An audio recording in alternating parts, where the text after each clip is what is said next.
So we're here today with Chey Cheney and Pav Wander. They're two middle school educators from Toronto, and they have a combined teaching experience of over 35 years. They have an award-winning podcast, The Chey and Pav Show, and they talk all about teaching, learning, leadership, sharing all their personal insights, their best practices and reflections from their classroom work. And I'm a new listener, and I have to say it's a really great listen. So I really recommend it. And welcome today to MediaSmarts Talks. Thanks for being here. Thank you. Thank you so much for having us, Tricia. Thank you. Looking forward to it. Great. It's our pleasure. So let's dive in. I really wanted to start by talking about AI in the classroom because we heard that you were doing a really cool project where students were using generative AI to create images comparing 19th century and modern depictions of the Confederation. So we thought that's really neat. It's really cool to see like real examples of teachers using AI in the classroom. So could one of you walk us through that lesson and you know, what kind of conversations it sparked? Sure, I'll have a go. I'll go first. And exactly what you're talking about. AI is so new, and like boards and districts, they don't totally have policies yet. So it's a little bit of the wild, wild west in sort of navigating the spaces. And our only criteria when we use AI just generally is there's no AI spaces where students need to drop personal information. So for us in building our lessons, our board funnels us through Adobe, and it has generative art. So it's a great spot to teach an AI lesson where those type of issues weren't going to be issues. And I found as a grade 8 teacher, I think generally speaking, we make lots of assumptions to sort of push our lessons along of where students are comfortable in certain tech spaces or AI spaces. And when I started to explore AI art, I found very quickly that although our students knew what AI art was, they didn't have any experience actually generating themselves. And I think in regards to AI or technology, our students are really comfortable consumers. And yet that leap towards content creation, I think we sometimes assume they will do, but they won't necessarily do it unless it's really guided and instructed. And so my foundational piece was exploring AI art, only to immediately discover that students didn't have a lot of experience in generating AI art. So I wanted to get them to explore how to create in-depth prompts, how to be aware of biases in content that it's produced, and tying it into a history unit where we were exploring Confederation seemed great because we were studying a lot of art to sort of get an understanding of what Confederation was like. So we were looking at Gast artwork, and we were looking at Monkman's artwork. And so I just sort of weaved this together, and I said, well, why don't we try to create some artwork that mimics some of these historical art pieces through our AI prompts? And of course, we find through the power of iteration that students try to generate something, and of course, it doesn't look anywhere near it. And so it just became a lot of trial and error for students. And I think as a teacher, one of the things we struggle with is trying to convince students to go back and edit their work or go back and try their work, especially when you're teaching writing. The notion the student will go back and re-edit their work is a really tough challenge. But we have found in that AI, in particular this task, that students wanted to get it right. They wanted to have something that looked a little closer to the works we had been studying so they could produce an 1870s style painting that depicted Canadian Confederation. And so we had great success through failure while learning new skills.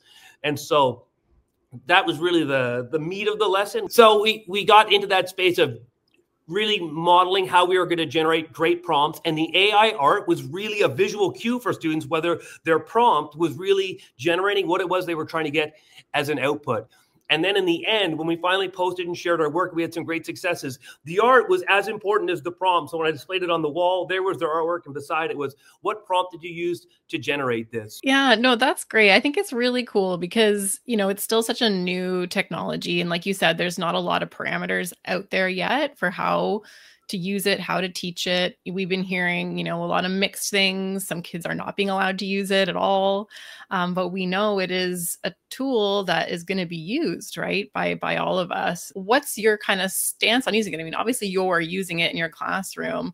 Are you seeing it as a tool, a challenge, a mix of both? How are you seeing it kind of being used in classrooms right now? Definitely a mix of both. There are certainly challenges that are involved.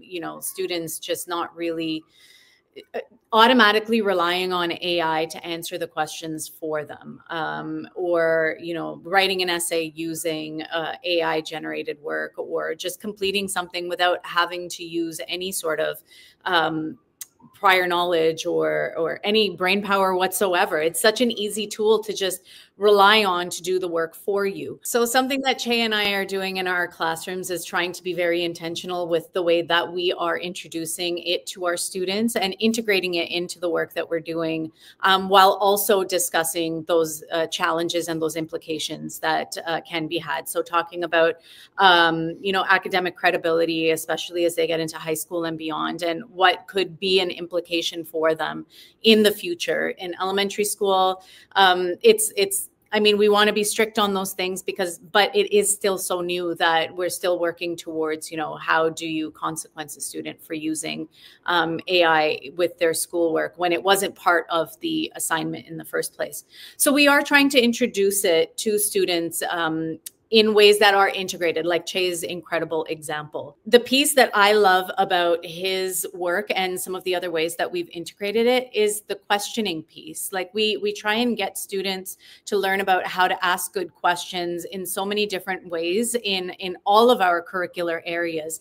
But integrating it into AI is where students can actually see an immediate response, an immediate reflection of what their questions gave them. So the output that they get from AI is directly correlated to the quality of the questions that they ask or the quality of the prompts that they are entering. So that's where I have seen the most improvement for students. So we try to really top load our AI work with things that we want to see students getting better at in the first place. We want them to be better at asking questions and writing really specific prompts and descriptive writing.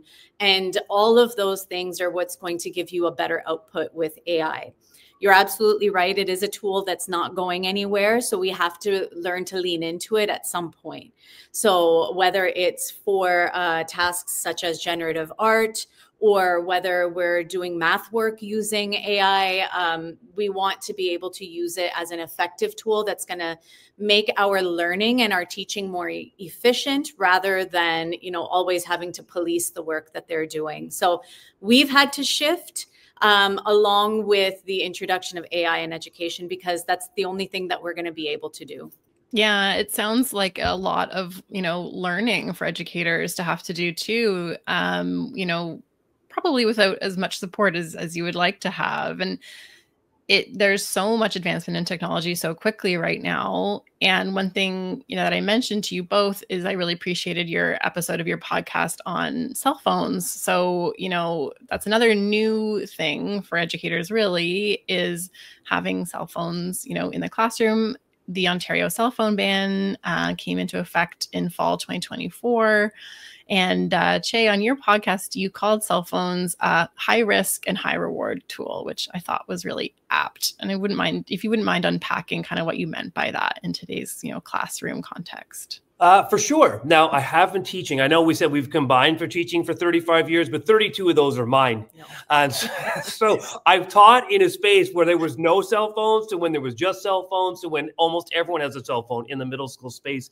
And I frame this because as a teacher, maybe 10 years ago, schools were a little slow in producing technology. So students that had access to their cell phones was in more abundance than I would say have access to Chromebooks for students. But certainly nowadays that is drastically shifted in a school board that we're pushing a 1-to-1. So the idea that a student would need their cell phone becomes less and less. So my take on this is still the same, but I also know that over time it shifted. 10 years ago, I would have been a huge proponent to bring your cell phone, use your cell phone tool. Students typically can use that space more effectively than they could use a Chromebook. But I do see the Chromebook now is like what a planner was 15 years ago. Our students become more competent and confident in that space. And I find that the cell phone can still be effective and it can still put students to produce great content. But I'm also finding through really modeling and showcasing all the digital tools that we have available in our Chromebooks that we're almost able to produce that same content in the Chromebook space. But I know Pav and I have had the conversation that the same things that can be a distracting factor in the cell phone could also be that in the Chromebook. But when I come back to that quote, I've had many a moment where I could showcase some great learning, some great intuition, some great content creation with a student using their cell phone. But I think, as any classroom teacher can tell, similar to the AI, for every great moment, there's always underneath the surface, underneath the narrative that we sort of would post into like a social media or share somewhere, are all the times where it sort of derails a little bit.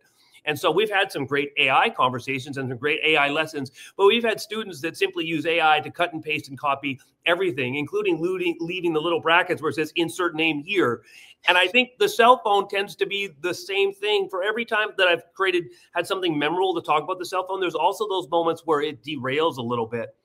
And so I think I was such a fan of cell phones in the classroom that I feel as I get a little bit more aged, I can be the one that also takes the harsher stand and say, I don't know if your cell phone benefits you as much as you think it benefits you.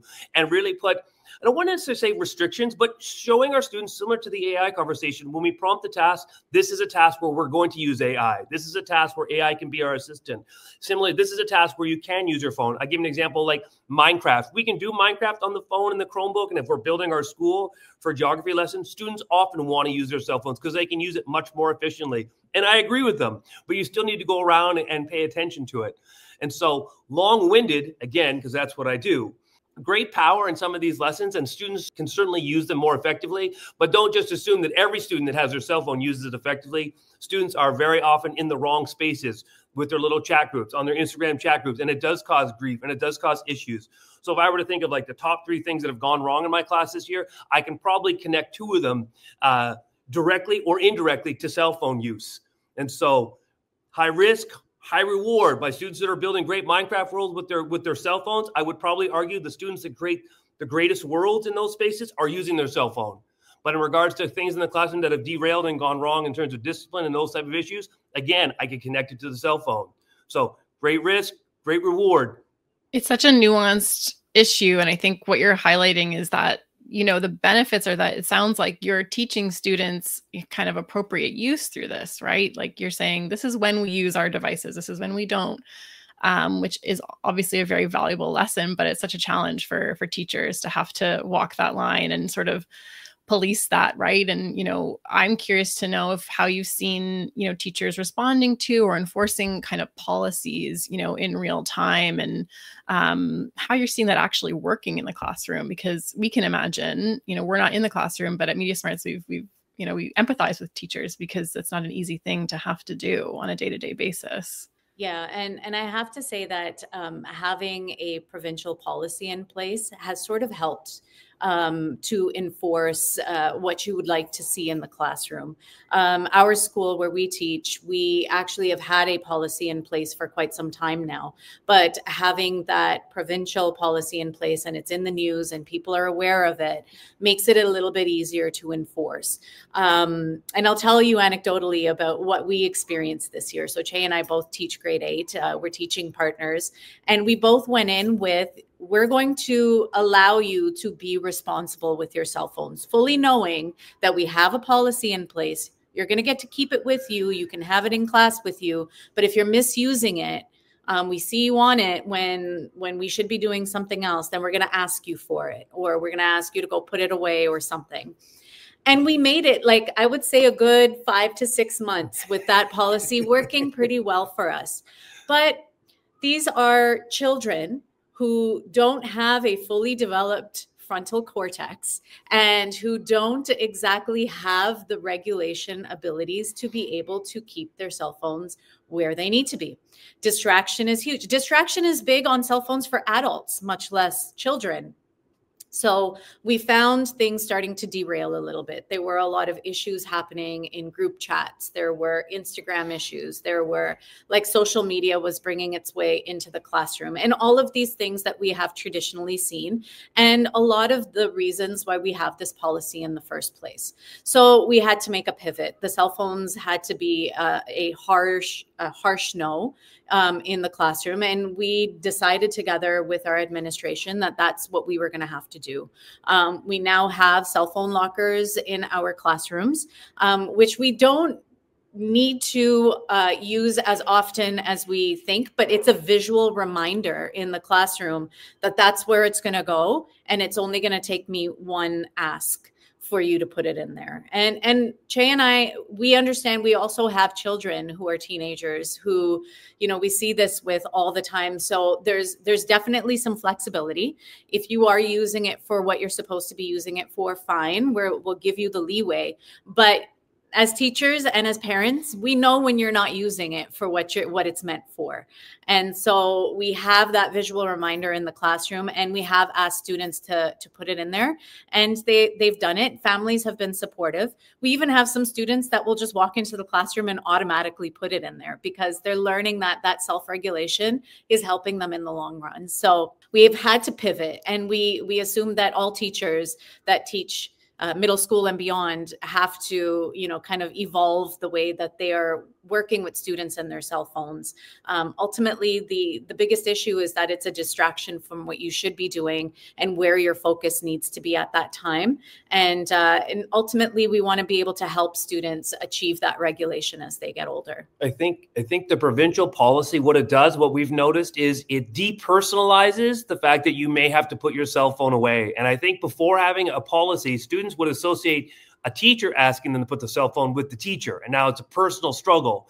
And it's been really good to have that provincial policy. Not that the policy is actually anything different than our school, but now it's not seen to be attached to a person. It's just a standard. These are the standards of the building. And you, in certain situations, you can't have your cell phone. And it limits the potential for some really serious issues. Because a lot of people ask, how's it gone? We haven't had a negative interaction over a cell phone. It's just a standard. We meet it or we don't meet it. More so than attaching, this teacher wants my cell phone, that teacher lets me do this. And I think that's really important to the culture of a school.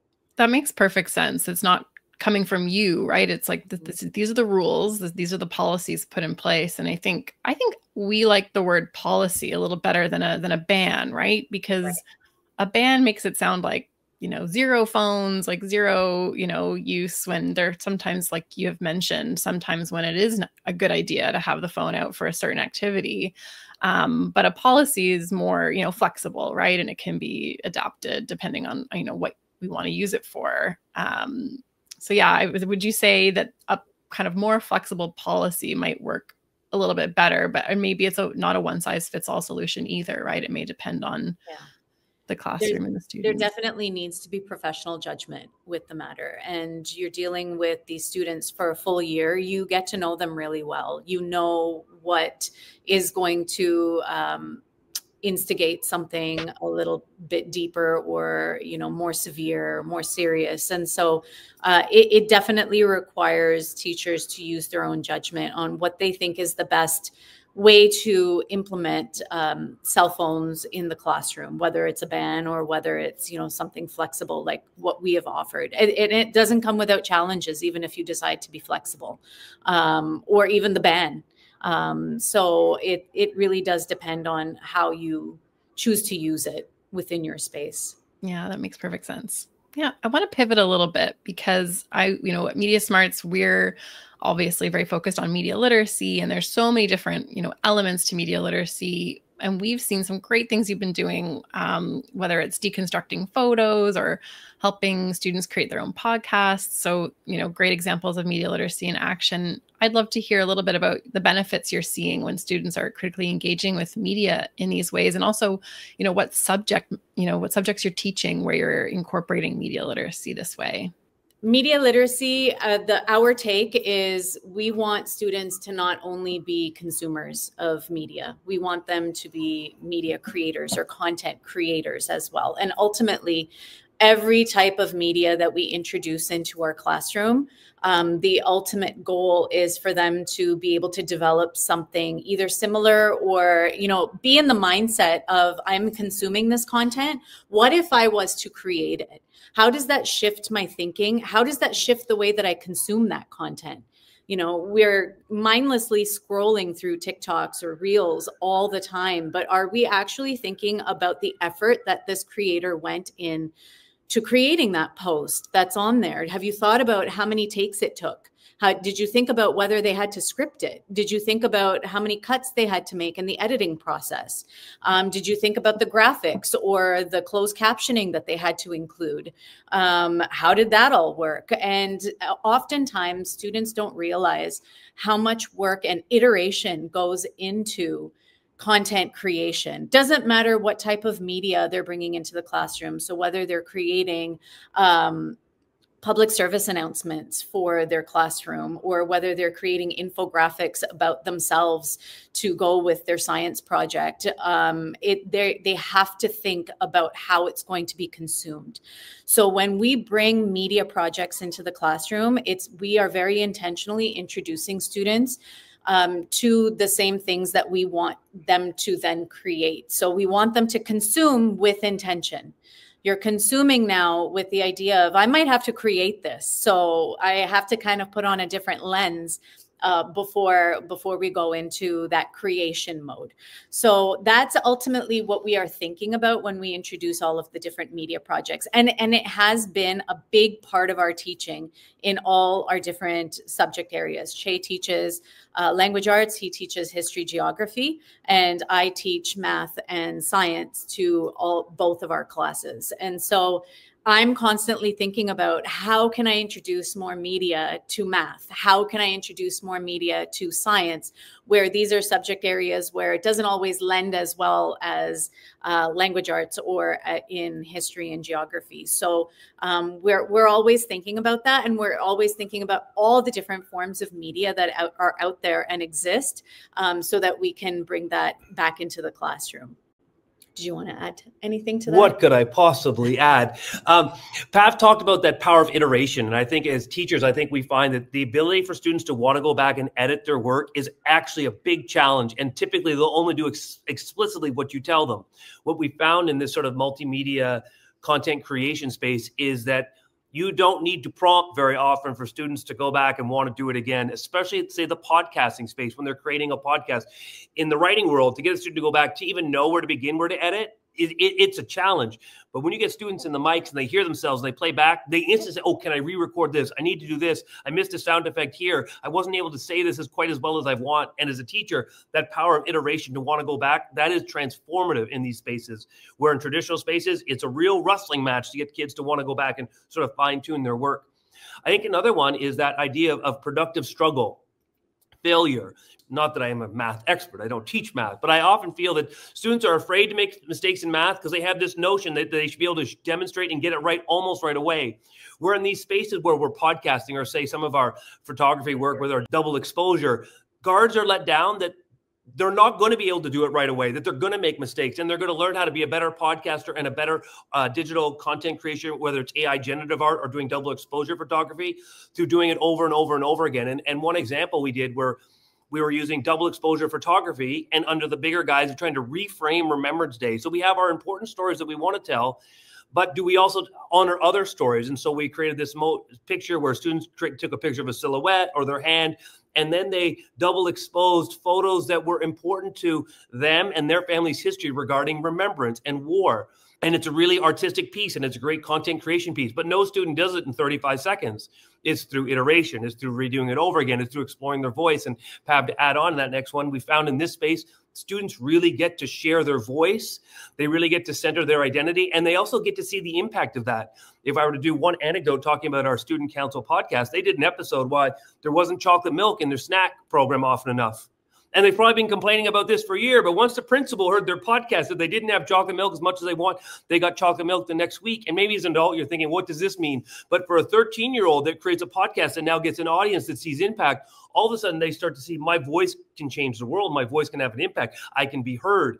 And I would probably argue, and they would probably tell you, that if they would wrote a journal topic about wanting chocolate milk, it would just vanish. No one would ever talk about the podcast content that can be accessed multiple times, and all of a sudden the principal's delivering chocolate milk for them, and we'll remember that for ages. I love that. That is such a perfect example. And I think it shows them, like you said, in the real world, when they go out and they want to make a difference, they know that there are avenues for them to do that. And that is, I think, the power of our digital world, right? Is the fact that we all can have a voice. So teaching that is super important. And I love that. I think it's such a great story. The chocolate milk is going to stay with me too. I'm going to remember that one.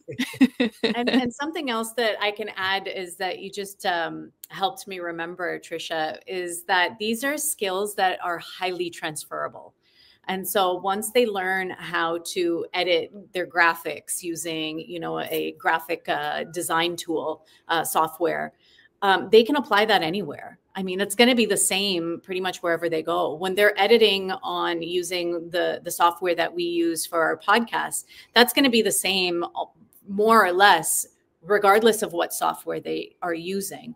And these are things that they will then just evolve their learning of as they get older and as they continue to include it in their schoolwork or their professional work or their personal lives. And, you know, they always talk about, I want to be an influencer. I want to be on YouTube. I want my own channel. And now you have all of the tools to be able to do that. It's not just wishful thinking. It's not just the thought of what I have that I want to talk about.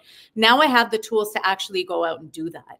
And so there's so much power in that for students learning about these tools at a younger age so that they can utilize them with more competency and more confidence as they get older and older. They start to see a future in the work in this multimedia. Say, like if they become a podcaster and you talk about, you can be the voice, but you can be the writer, but you could be the content creator, but you could be the graphic artist, you could be the editor. You build a website along with your podcast. All of a sudden students start to see when they're building all these spaces that these are jobs, these are professions. I could see myself being a photographer or a photo editor in 10 years, where often sometimes you get the, why am I learning this? Why am I learning this? And sort of that indirect is they start to see professions around all of this type of work. It's doing so many things. And I think it's really neat that it's happening also outside of, you know, a media studies class or, you know, a comm tech class, which is what I, you know, was always a big fan of and was always in those classes because that's what I was interested in. But for all those students that might not know, right, that that's something that they'd be interested in doing, is a really great way of exposing them to that. And also, I think it's a lot more fun, right? I'm sure they're really engaged in those activities and they're learning about the topics that you want them to learn about, but in a kind of more fun and engaging way that they, you know, are really able to kind of sink their teeth into. So yeah, I think that's just really cool. You know, just to pivot a little bit again, you also, on top of all this, talk a lot about digital citizenship with your students because, you know, it's one thing obviously to have the skills to create all this content. And it's another thing altogether to understand how to, you know, how to behave online and how to interact with each other online. And I really appreciated you saying, I think it was you, Pav, you know, there's not a lot of support on this for teachers and there isn't necessarily a class on this, right? It's something that you're trying to sneak into other, you know, lessons or, you know, little bits of time. And I'd just like to hear a little bit about that and maybe what kind of supports you'd like to see around this.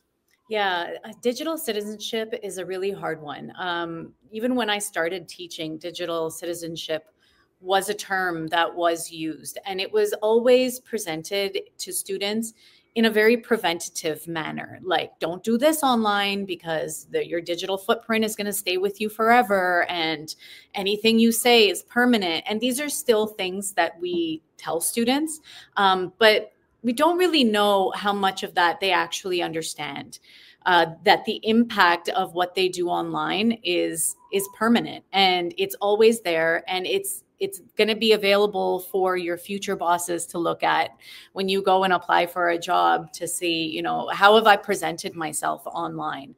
What kind of personality have I put out there for people to see? And I feel like these are types of conversations that are best had in the moment with students. I don't know that the prevention talks, they're all aware of this. Even when they're doing the things that are getting them into these situations, they're aware that they shouldn't be, you know, posting something that maybe they should think a little bit more about whether they want to post. So it's almost like you have to navigate these situations like on a case-by-case situation. We've had programs where we've had people come in from the outside and they do activities and group tasks and present case studies, and students will go through these case studies together and talk about them. But just like so many other social issues that arrive with preteens and teenagers, oftentimes all of those anecdotes just go out the window when you're actually engaged in a situation. So where I would love to see more support is, you know, being able to have someone who can sit down with students and hash out the issues or talk about things. Because more often than not, they are social issues that arise online. And then that comes into the classroom and then that is affecting their schoolwork. And that's what we're seeing at this age group. But we are constantly having those conversations with students about, when you are in an online space, it's like you're out in public. So you have to behave as such. You have to be using your citizenship. It's citizenship, whether you're in person or whether you're online, to be able to present yourself in a way where you are giving off the best of yourself. And, this is what I want to be seen as, with the people that are around me and to the public who is going to be potentially seeing what I am posting. So we talk a lot about that. Just going to add, it has to be explicitly stated and modeled, because you talk about citizenship, and we take our kids on field trips. I often remind kids, the general public doesn't like you or find you as funny as you think you are when you're going down the hallways yelling obscure sounds, like over the top. But just reminding them, because even in those spaces, you think a 13 or 14-year-old can get themselves through, but they won't. They'll block the entire sidewalk. No one can get through a sidewalk. They'll sit over a TTC bus stop and no one can use the bus. It completely, not purposefully, not trying to be malicious, just unaware. And I think in the digital space, high risk, high reward, it's the same mentality. It's just a lack of awareness and then unsure of the consequences. Yet in those spaces, the consequences are fierce. And I think one thing Pav and I have done is we model it because we use it a lot. So we have our class accounts that we set up, and we'll often talk about the reels we post. Did you check our reels last night? Did you see the messages? It's compelling. Beyond that, we also highlight that when you showcase good work and you act in a certain way, all of a sudden you're gifted other opportunities. Pav and I are no different than any other teacher, but we've been gifted all kinds of opportunities through our online presence. So when we're posting our work and we're sharing our work and we're uploading our podcast episodes, we get experiences and opportunities that maybe we wouldn't have got before. So when we get asked to write a children's book, we tell our kids, we never got into teaching to write a children's book. We never got into podcasting to write a children's book. But when people see the way you present yourself in a space, all of a sudden you're given opportunities. And so it's tough. You can't tell teachers to build a social media account to demonstrate everything. But when you put in that effort and you use it appropriately, you really have something that you can really teach with students, because they do need to see it in action. You need to model it in action. And the more you tell someone, what you're posting in your Instagram reel matters, well, you better have something you can show and say, this is what it should look like. Did you see our reels last night? We're talking about motivation. We're talking about discipline. We're talking about these sort of things. This is our online presence. So I cut you off just to add those things. No, definitely not a cutoff. I'm not a huge fan of the idea of cancel culture, but talking about students about things like cancel culture can help them understand what are some of the ramifications of what they're putting out online. These are some of the things that can happen, and students understand cancel culture. They understand that world because they're so immersed in it. And when it comes to social media, so they're aware of what people can get canceled for. And so, embracing the conversation with that kind of language helps them to understand it a little bit better and why it's so important. Just to bring it back to Chey and myself and what we post online, sometimes students will ask us, or actually, one time I had a student ask me, how come you guys don't swear in your podcast? Because so many podcasts are very, very, I'll say authentic with conversation. I'm authentic without swearing. You are. Yes, I know you are. But I'm just, saying there's a lot of podcasts that use expletives. We made a conscious choice that, yes, we are going to speak very openly, but perhaps not that openly, because we are going to have parents listening to us. We are going to have students, whether current or former, potentially our boss, our administration, people in our board that know who we are, or that heard that there's two teachers that have a podcast. Let me hear what this is about. So you want to be thinking about how you want to be presented. Do you want that podcast shut down within a year or two? Or do you want to potentially keep going with it and have all of these opportunities, like a children's book, which, may not have been something that was presented to us if we're using all kinds of colorful language in our podcast. So these are the types of conversations that we have. This is how we model it to our students. Do we wish there were more supports? Yeah, of course. But we wish that in so many different areas of our education system. And this is definitely another one where we'd love to see a little bit more guidance and support within the classroom.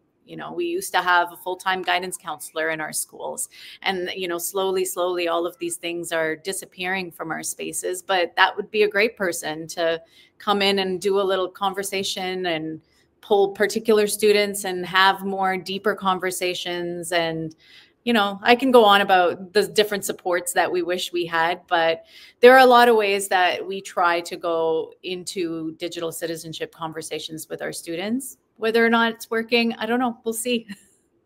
It sounds like the real life experiences have more of an impact, right? And showing them kind of examples of, you know, things have gone wrong, but also showing them positive examples. It sounds to me like that would resonate a lot more than sort of the top down approach. And, you know, everyone goes to an assembly. Like I remember back in the day, the like anti-drug assembly and all those, right? And they, you know, they're doing their best, and we try. And even here at MediaSmarts, we get asked to do assemblies about, you know, digital citizenship and using social media safely. And we love those opportunities and take them as often as we can. But it's no replacement for sort of an ongoing conversation, not just in the classroom, obviously, you know, we're talking all about, you know, you teachers, but at home, right? And the caregivers and parents at home that need to be having those kind of regular ongoing conversations. But I know we're out of time here. I think your lunch hour is over. So I will